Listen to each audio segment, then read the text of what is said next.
friends, welcome back to channel. So today's topic is disadvantages of preference shares. Disadvantages को हम demerits भी बोल सकते हैं, ठीक है। तो आज का हमारा जो टॉपिक रहने वाला है वो क्या है, डिसएडवांटेजेस डिस्कस करेंगे हम प्रेफरेंस शेयर्स की। एडवांटेजेस हमने लास्ट वीडियो में डिस्कस कर ली है। डिसएडवांटेजेस भी हम दो पॉइंट ऑफ व्यू से डिस्कस करेंगे कि कंपनी के पॉइंट ऑफ व्यू से क्या नुकसान है प्रेफरेंस शेयर के थ्रू कैपिटल रेज करने के, और इन्वेस्टर्स के लिए क्या डिसएडवांटेजेस हैं प्रेफरेंस शेयर्स में अपना पैसा इन्वेस्ट करने के, ठीक है। तो वो देखते हैं। सबसे पहले कंपनी के पॉइंट ऑफ व्यू से डिस्कस करेंगे। सबसे पहला जो डिसएडवांटेज है from the point of view of company, वो क्या लिखा हुआ है, हाई कॉस्ट ऑफ फंड्स। कि जब कंपनी फंड्स को रेज करती है बाय इशूइंग प्रेफरेंस शेयर्स, तो उस फंड को रेज करने की जो कंपनी को कॉस्ट पड़ती है वो बहुत हाई पड़ती है as compare to other sources of finance. और ये हाई क्यों पड़ती है, इसका जो रीजन है वो ये है कि प्रेफरेंस डिविडेंड्स पे किए जाते हैं out of post tax profits. Post tax profits से हमारा क्या मतलब है कि ऑर्गेनाइजेशन को जो प्रॉफिट्स होंगे उसमें से जितनी भी इंटरेस्ट की पेमेंट करनी है to the lenders, to the debenture holders, वो की जाएगी। उसके बाद जो प्रॉफिट्स बचेंगे उस पर कंपनी टैक्स पे करेगी। तो टैक्स पे करने के बाद जो प्रॉफिट्स बचते हैं एक ऑर्गेनाइजेशन के पास, उन प्रॉफिट्स पर जो है डिविडेंड डिस्ट्रीब्यूट किया जाता है, ठीक है। उस प्रॉफिट में से कुछ हिस्सा या जितना भी कंपनी के बोर्ड ऑफ डायरेक्टर्स डिसाइड करेंगे उतना जो है डिस्ट्रीब्यूट किया जाएगा as dividend among the share holders. तो ये रीजन है कि जो डिविडेंड की पेमेंट है वो out of post tax profits की जाती है। वो एक टैक्स डिडक्टेबल एक्सपेंस नहीं है जैसे कि इंटरेस्ट है, इसीलिए जो कॉस्ट है of issuing the preference share वो ज्यादा रहती है कंपनी को, ठीक है। दूसरा डिसएडवांटेज क्या है, payment permanent burden of the payment of dividend. कि जब कंपनी को डिविडेंड की पेमेंट करनी होती है तो उसका जो है कंपनी पर बर्डन बना रहता है। वैसे तो मैंने आपको बताया था कि कोई भी लीगल ऑब्लिगेशन नहीं होती है कंपनी के ऊपर कि उसे पेमेंट करनी ही करनी है डिविडेंड की to the share holders, but ये बात आपको पता होनी चाहिए और मैंने आपको बताई भी है कि आप जो है इक्विटी शेयर होल्डर्स को डिविडेंड की पेमेंट नहीं कर सकते जब तक आपने प्रेफरेंस शेयर होल्डर्स को डिविडेंड की पेमेंट ना की हो। हमने ये पढ़ा है, हमें ये पता है कि प्रेफरेंस शेयर होल्डर्स को जरूरी नहीं है कि कंपनी को हर साल पे करना है डिविडेंड, बट इन केस अगर कंपनी नहीं पे करती है तो प्रेफरेंस शेयर होल्डर्स को बिना पे किए कंपनी इक्विटी शेयर होल्डर्स को भी पे नहीं कर सकती डिविडेंड।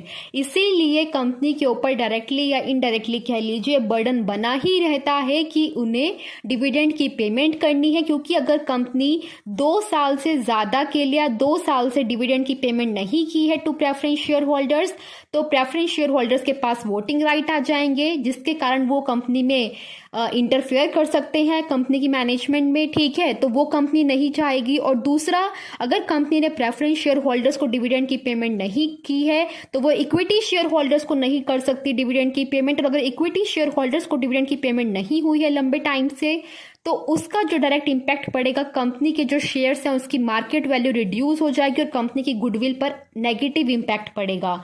तो किसी भी तरह से समझ लीजिए कि अगर कंपनी डिविडेंड की पेमेंट नहीं करती है तो उसके बहुत सारे नेगेटिव इंपैक्ट्स आ जाते हैं कंपनी के सामने, ठीक है। तो इसीलिए जो है कंपनी के ऊपर जो ये बर्डन है of the payment of dividend वो बना ही रहता है, ठीक है। आई होप्स आपको समझ में आएगा कि डिविडेंड की पेमेंट का बर्डन किस तरह से है कंपनी के ऊपर। ऑल्दो कि कंपनी के ऊपर ये कोई लीगल ऑब्लिगेशन नहीं होती पेमेंट करना डिविडेंड की, बट स्टिल अगर वो नहीं करती हैं तो बहुत सारे नेगेटिव इंप्लीकेशंस कंपनी को देखने पड़ सकते हैं, ठीक है।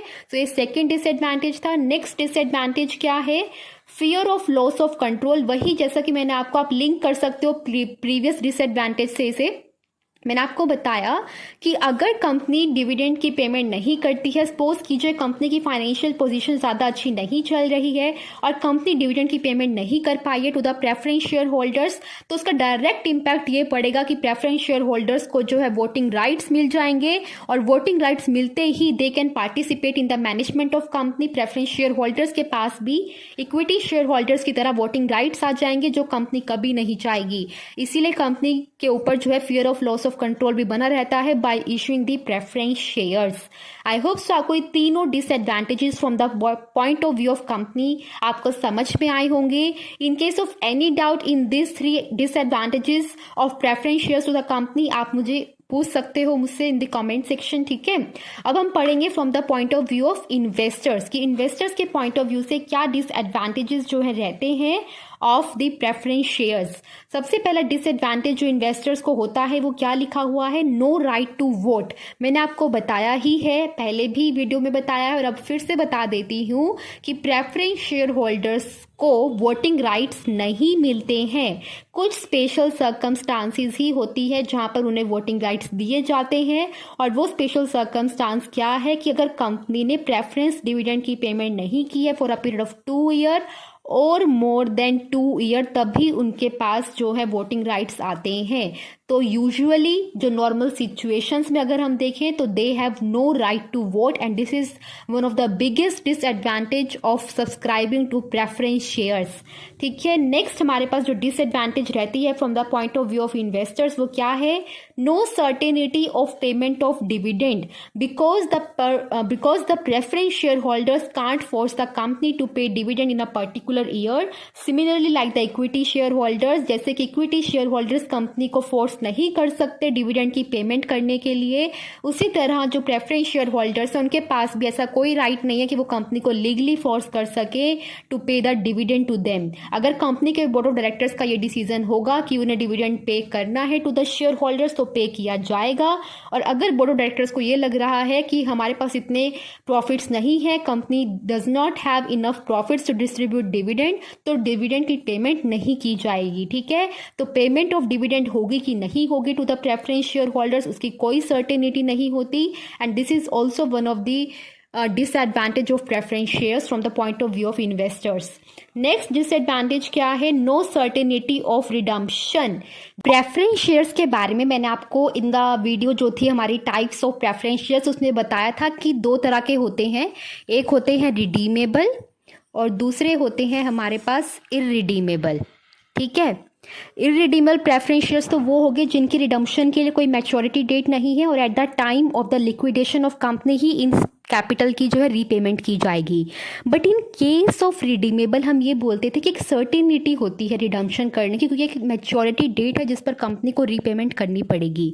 बट गाइस अगर हम जनरल देखें ना, इन प्रैक्टिकल सिचुएशन देखें, अगर कंपनी बाई चांस उस मैच्योरिटी डेट पर रिडम्पशन नहीं भी कर पाती है ना, तब भी कंपनी के ऊपर कोई भी सीरियस पेनल्टी नहीं लगती है।